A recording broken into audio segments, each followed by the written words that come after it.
Super గా ఉంది. ఎలా అనిపించింది అన్న ఎలా అనిపించింది అన్న గేమ్ చేంజర్?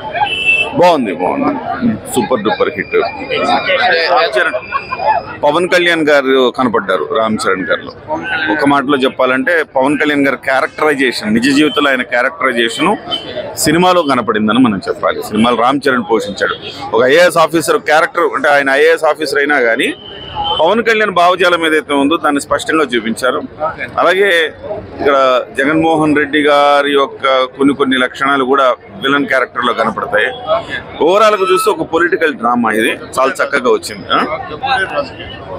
డబ్బు లేని రాజకీయం అని పవన్ కళ్యాణ్ గారు ఏదైతే అంటారో దాన్ని మేజర్ ఎజెండాగా తీసుకొని సింపుల్ గా పవన్ కళ్యాణ్ గారి క్యారెక్టరైజేషన్ ఈ సినిమా అని చెప్పాలి. సో రియల్ లైఫ్ ఎలా రియల్ గానే సినిమా తీసి చూపించారంట ఎలామ్మా?